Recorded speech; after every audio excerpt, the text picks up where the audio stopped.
Good morning, everyone, and welcome to the maiden voyage of PLASTICAST, the Pacific Northwest Consortium on Plastics podcast. I'm your host, John Dickens. I'm a master's student at Oregon State University, and I study the fate and behavior of microplastics on animal physiology. Over the next 12 months, we aim to release a mini episodic series interviewing scientists on the latest in plastic and ecotoxicology research, legislators in policy development, and many other interested stakeholders. On our first episode, we will lay the groundwork for the Pacific Northwest Consortium on Plastics. Joining us today is Dr. Stacey Harper of Oregon State University. Dr. Harper is the primary investigator for the Pacific Northwest Consortium on Plastics. Thank you for kicking off our series, Dr. Harper. Pleasure to be here, John. Thanks for having me. Dr. Harper, could you briefly discuss the impetus for the consortium and how it came into being? Yeah, so probably over the past decade, we've seen an increase in research regionally on plastics and those types of contaminants in natural systems. Pacific Northwest is very conscious of, plastics contamination. And so this kind of culminated into an opportunity for us when the National Science Foundation put forth a new growing convergence research type of funding opportunity in which they were able to support multiple research groups that were kind of collectively working towards a common research goal. And so we focused ours in the Pacific Northwest naturally around the plastics problem. And so we have a couple of different arms of our, consortium of the research that we're trying to do. One of those is a consortium arm where we are trying to pull together regional scientists and community coalitions and regulators spanning from Northern California up to the coast of Alaska, and trying to kind of pull together what information do we currently have, to compile that, to take inventory of where we're at, what knowledge do we have and where do we not have knowledge. Trying to pull together information on the macroplastics that you're able to see, but then also thinking forward to once those start breaking down into smaller plastics, thinking about where they may go and what may happen to them in the environment. And so by pulling all of this regional information and kind of intel together, we think that we're going to be able to put this together in kind of a multi-stressor risk assessment model that takes into account not just the plastics, but other stressors to, aquatic living systems, such as temperature and other contaminants that may be in the system. And so we're working regionally. I think we have started off to a really strong start. The consortium built out of, 7 groups that were interested in this, and we now have over 150 participants, which is very exciting. We hosted our first face-to-face meeting in February of this year. And with that, we kind of started this basic process of prioritizing what are our main concerns, what do we need to protect, who do we need to protect, and thinking about where that data is going to come from.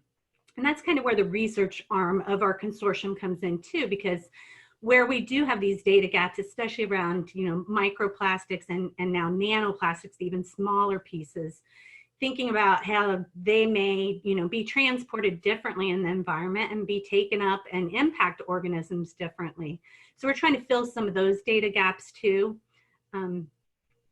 So I guess that's kind of the broad stroke overview of what we're trying to accomplish. Awesome. Can you speak a little bit more about the consortium's overarching long-term goals? Yeah, so our long-term goals are ultimately to pull together all of this data, and over the first couple of years, we're hoping to get to a point where we can have a draft risk framework for dealing with plastics and thinking about all of those other multiple stressors that feed into that.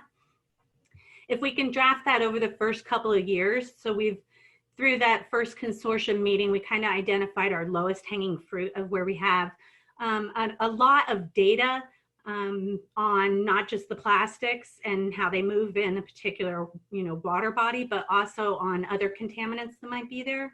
And so some of the data sets that we're hoping to use are out of California, out of the San Francisco Estuary Institute. So we've been working with them on thinking through how we can start their data to to establish this framework. And we're working with Wayne Landis up at Western Washington University to do the actual writing of the equations and putting numbers to everything, in hopes that we can have this draft framework that might be amenable to other systems. And so thinking forward to, a couple years down the road, being able to take that framework and apply it to a different system like the Columbia River system or some of the major Puget Sound tributaries, and think about applying it, on a regional scale. Great.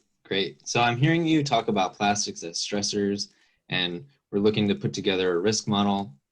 And so I'm wondering, on behalf of listeners that may not know a lot about the fate and behavior of plastics in the environment, what's the big deal, man? Can't we just recycle the plastics? So there are a lot of people that propose, and you can take your plastics to a bin that says recycling on it, but the fact of the matter is a lot of those plastics that you stick into recycling containers aren't getting recycled. They're ending up in our environment regardless. If they are recycled, there are still breakdown products of that are going to result from them that will also enter the environment. So while it's good to think about recycling the materials that already exist, it's also thinking about, the potential, not remediation strategies, but thinking proactively about mitigation strategies that could be implemented. And I think that would offer people solace in knowing that they can make better decisions, small decisions every day that can impact the environment in a large way. Great, thank you so much. So if people take away one message from our conversation this Earth Day, what would you like that message to be?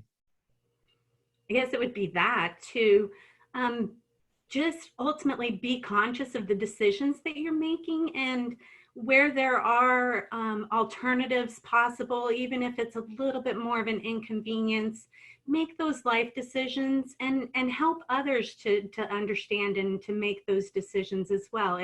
If everybody does just a little bit, it's going to make a huge difference. And so on Earth Day, I think that's one thing to take home, is everybody can make an impact. Super, and we'll end it there. Thank you so much for your time today, Dr. Harper. Yeah.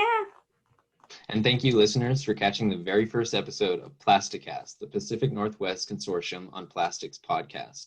Please tune in monthly for episodes as we explore the world of plastic pollution, research, and policy. I'm your host, John Dickens. Have a green Earth Day and stay healthy out there.